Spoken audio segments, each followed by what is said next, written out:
غازی لامی شرۆڤەکاری سیاسی سەبارەت بە زیادبوونی کۆچکردن لە عێراق و بۆ وڵاتانی دەرەوە لەگەڵمانە بە شێوەی ڕاستەخۆ لە بەغدادەوە. بەڕێز غازی سوپاس بۆ ئامادەبوونی بەڕێستان. عێراقیەکان بۆچی وڵاتی خۆیان جێهێڵن؟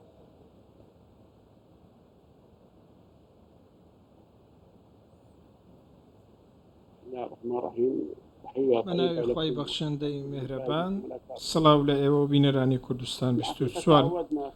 ڕاستەکەی ئێمە ڕاهاتوین لە حکوومەتەیەک بە دوایەکەکانی عێراق لە ساڵی 2023ەوە تاکو ئێستا کە هەمیشە باس لەوە دەکەن کە ئەمان بۆ خزمەتکردنی عێراق هاتوونەتە سەردەسەڵات و بۆ چارەسەرکردنی ئەم زۆرە دیاردانە هاتوونەتە پێشەوە. وەکو دەزانن ڕێژەی ئەو گەنجانەی کە عێراق جێدەهێڵن زۆرە، لە کاتێکدا زۆرنەی خەڵکی عێراق خەڵکێکی گەنجە و حکوومەتە یەک بە دوایەکەکانی عێراق هەمویان لە کارنامەکانیاندا کار بۆ ئەوە دەکەن و باسیش لەوە دەکەن کە بۆ خزمەتکردنی گەنجان هاتوونەتە پێشەوە و ڕێگری لەو کۆچە بکەین. لە حکوومەتی ئێستاش تێبینی ئەومان کردووە و هەروەها حکوومەتی خزمەتگوزاری وەکەوەی بە حکوومەتی ئێستا عێراق دەگوترێت.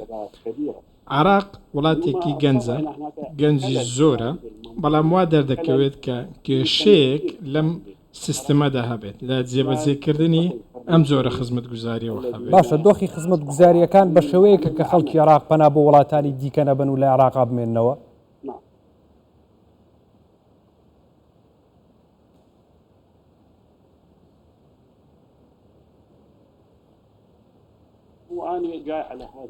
من دەمویست بەم خاڵە گرنگە بگەم و باس لەوە بکەم. پرۆگرامی حکومی ئەخود کارنامە چەند خاڵێک تێدا بۆ خزمەتکردنی گەنجان، بەڵام کێشەیەک لە جێبەجێکردن و لە خۆگرتنی گەنجان هەیە و کێشە لەوە هەیە کە دەواازە بۆ گەنجان بکەیتەوە و بەرهێنان لە توانای گەنجاندا بکەیت، چونکە خەڵکی ئێمە خەڵکێکە توانای تێدا، توانای بەرهەم، توانای بنیادنان. ئەم وزەیە ئێستا وزەیەکی ڕێک نەخراوە. ئەم توانایەکە کە ڕێخستنی پێویستە، بەڵام لە عێراق ئەم کارە نەکراوە.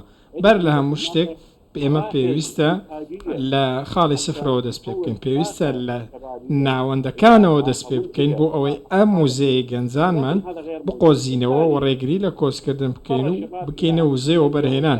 بۆیە گەنجانی ئێمە کە ئەم شتت نەبێتەوە پەنا بۆ وڵاتانی دیکە دەبن، پەنا بۆ دەرەوە دەبن و ئەمە کردەیەکە لە ناچاریە کە گەنجان پەنای بۆ دەبن و وڵاتانی بیانی هەڵدەبژێرن. ئامانج و هیوان ئەوەیە وڵاتێک بدۆزنەوە، کەسێک بدۆزنەوە و بەرهێنان لە توانای ئەوان و بکات ویان لێ بکات کە ببنە خەڵکانێکی خاوەن بەرهەم. و ئێمە بینیومانە لە وڵاتانی دەرەوە چەندان گەنج و کەسی عێراقیمان بینیوە کە پێگەی بن و بە دوای هەلیکاردا گەڕاون.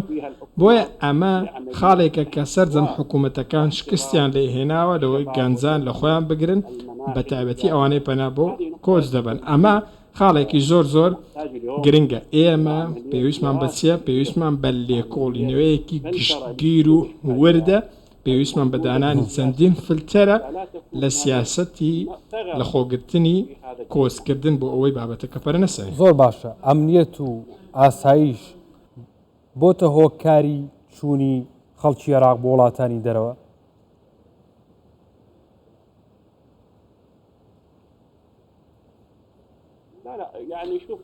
بابەتەکە بەم شێوەیە.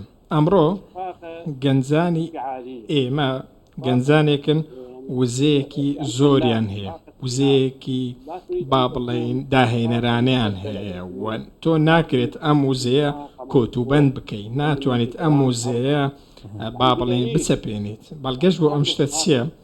ئەم وزەیە کە گەنجانی ئێمە خەڵکی ئێمە هەیەی وەکو ڕەنگە ئێوە شتێ بینیتان کردبێت، بە نمونە بڵاوبوونەوەی مادە هۆشبەرەکان لە عێراقدا لە نێو گەنجان زۆرترینە، تە زۆرترین گەنج مادە هۆشبەرەکان بەکاردێنێت.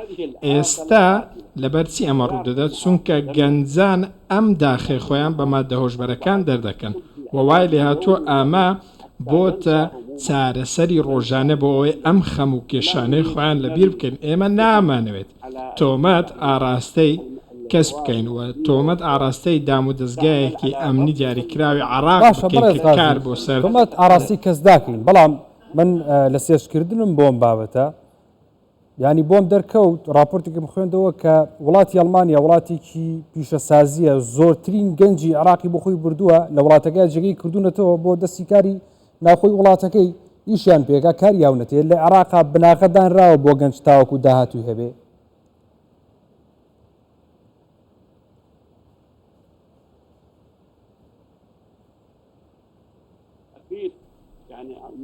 بەدڵنیاییەوە ئەڵمانیا زۆر زوو دەستی بەم کارە کردووە و ئێمە ئەگەر بمانەوێت دەوڵەتی دامەزراوە بین و بە دامەزراوەی کار بکەین پێویستە سوود لە ئەزمموی وڵاتانی دیکە ببینین بە تایبەتی ئەوانەی پێش ئێمە کەوتون لە خۆگرتنی گەنجان لە سەروی هەمووشانەوە ئەڵمانیا کە توانێویەتی وزەی گەنجان بکاتە وزەیەکی بنیادنەرانە. بۆچی ئێمە سوود لەم ئەزممودا وەرناگرینەوە بۆچی ڕێگە بدەین کە گەنجان ئێمە لێرە کۆز بکەن و بچن بۆ ئەڵمانیا لەوێ تواناکەنی خۆیان بەکار بهێنن لە کاتێکدا دەوڵەتی ئێمەش توانایی هەیە کە کارێکی هاوشێوە بکات بۆیە ئێمە پێویستمان بەکارە لە نێو عێراقدا هاوکێشەیەکیە پێویستە لە بەرچاومان نابێت ڕێگە بدەین ئەم گەنجانە کە پایەی داهاتوی عێراقن وڵات جێ بهێڵن و کۆز بکەن و بەهۆی هەر بارودۆخەکەوە بێت.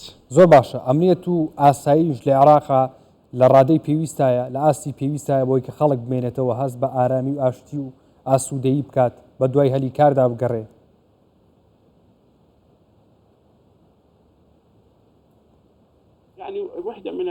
بەڵێ یەکێک لە هۆکارە سەرەکیەکان کە گەنجان بەهۆیەوە وڵاتی خۆیان زێ دەهێڵن ئەوەیە کە ئاسایشی عێراق ئاسایشێکی سەقامگیر نییە بەڵام بە پێچەوانەوە من لە ماوەی دواییدا وەکو چاودێرێک ئەم شتە بڵێم بارودۆخ باشترە و بارودۆخی ئەمنی سەقامگیرترە بەڵام کێشەکە تەنیا لایەنی ئەمن و ئاسایش نییە بەڵکو ئێمە چەند دەواازە و تەوەرێکی دیکەمان هەیە کە بوونەتە هۆکاری سەرەکی زاڵیش بوون بەسەر ئەمەدا وەکو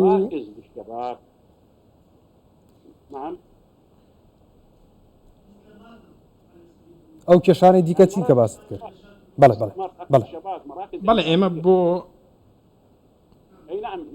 ئێمە بۆ ئەم بابەتە پێویستمان بەچیە پێویستمان بەچەند ناوەندێکە با ئاماژە بۆ بکەین سەرەتا بۆ ئەوەی ئەم توانایانە لە خۆ بگرین بۆ ئەوەی تواناکان و بەرهێنانیان تێدا بکەین لە هەمان کاتدا وەزارەتە عێراقیەکان تەنیا و وەزارەتی ناوخۆ پەیوەندیدارە بەم بابەتەوە ئەی بۆچی وەزارەتەکانی دیکە نایەنە سەر هێڵ بۆچی نابن بە با بڵێن جمکی کەرتی گشتی و کەرتی تایبەت بۆ ئەوەی کار بکەن بەیەکەوە لەسەر ئەم بابەتە و بتوانن ڕێگری لەم شتە بکەن بۆچی بەیەکەوە هەماهەنگی ناکەن ئەمە ئەم دەرفەتانە لە بەردەم ئێمەن بۆ ئەوەی ڕێگری لەم بابەتە بکەین ئێمە ناکرێت تەنیا پشت بە دەستگا ئەمنیەکان بەستین ئەوەی خەڵکی دابمەزرین یاخود گەنجان دابمەزرین.